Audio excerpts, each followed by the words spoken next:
Here we are now. Quite eerie settings in here today. I didn't mean that, but it goes perfectly with the story. Man, it was some creepy shit. I don't even know why myself and Sam decided to go to the most haunted castle in Ireland. That's what we Googled. We Googled where is the most haunted castle in Ireland, and that's where we went, Leap Castle. A lot of messed up shit happened at Leap Castle. A lot of stuff. We drove up to the house. It's quite eerie. There's a little sign that says Leap Castle, and you go past that, up and around to the house. And the house looks kind of abandoned or derelict.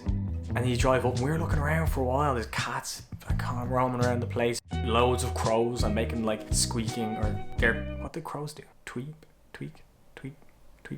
caw. Anyway, they were there making a lot of noise, which made it even more eerie. And then out of nowhere, Sean, the owner of the house, comes from behind us. Don't know where he came from, the bushes or something, and asks us what the crack. At the start, you think like, oh, it's gonna be really inviting, and he's gonna be like, oh, you're coming in. But it's like, all right, must the crack. And you're just kind of like, must the crack back. And there's a bit of a standoff. And we're like, we came to see the house, and he's like, oh, all right, come on. He's a nice lad, but it's very blunt, and it kind of adds to the freakiness of the whole thing. What are you doing, Sam? Lighting some Palo Santo, so spirits don't follow us. Fair. What's in the background there? As you can see, it kind of even looks a little bit creepy behind me, but it also looks absolutely beautiful at the same time. So I'm very much looking forward to going in and chatting to Sean, who owns the house since 1991, and see what he has to say about the place. Everything comes you. Oh, my right hand. I don't know why I feel like I'm superstitious about my left hand. Cleanse me, bitch. Cleanse me. In 1150, there was a wooden tower here. It was built at the end of the 1300s by the O'Carroll clan, who were a very powerful, very warlike clan. The O'Carrolls were one of the main owners of the castle. They were just chaotic. There's no other way to describe it. They had a pit full of spikes that they used to throw guests on to kill them. They were murdering each other. One brother killed another. There was two of them up that particular time. Thaddeus, who was a priest, and Tig. Now, Thaddeus started a mass up in the bloody chapel on top one Sunday before Tig arrived. Tig reckoned it was the worst insult ever paid him, and he killed him. What an incredible view. It's amazing. How the house was bombed and burnt down by the IRA back in the early 1900s.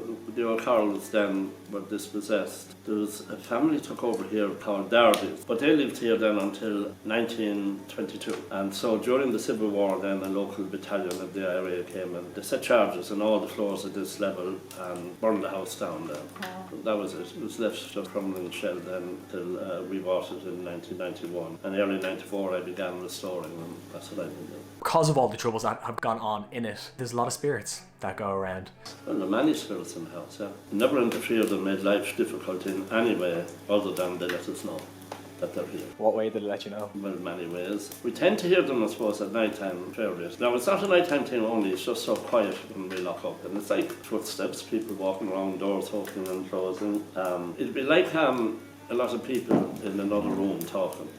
Now, you can't make out what's being said. We say you heard them coming from down that corridor and you're sure it was down there. But if you go down there, it's not. It'll be someplace else. You'll never actually be at it. We see a lot of them. Sometimes it'll be as clearly as I'd see you. The governess, who's the ghost who's in the room that we're sitting with him, and brushes off people on the way where I asked him, could I go toilet?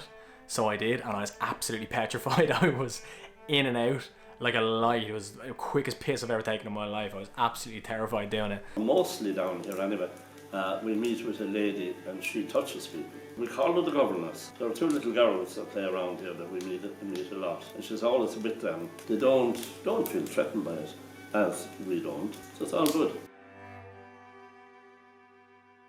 But then after chatting to him, he lets you on your way up to the bloody chapel. Ready? Alright. Are you? Nope.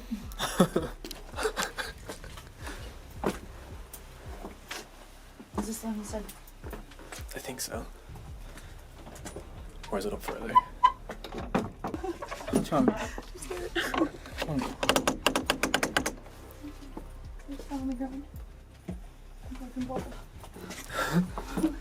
What is that? Is that it? What is this place? Oh god. Come here.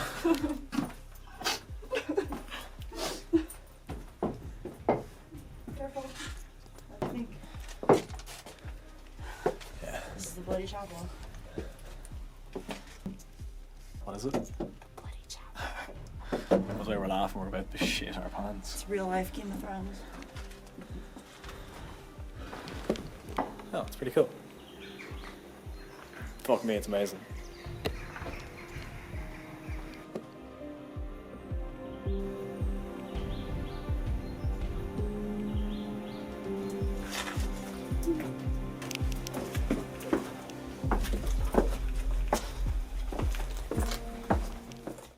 I'm pretty pissed that I didn't get any sort of traction off the ghosts, to be honest with you. I would have loved a little leg rub or something like that, not to make Sammy jealous, but you know, just something to let me know they're there.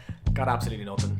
Would I recommend going to Leap Castle? 100%. Sean's a lovely bloke, he'll welcome you in. There is a lot of dark history with it, and I definitely recommend going out and checking it out. Remember, it would make a huge difference to me if you could subscribe and like the video.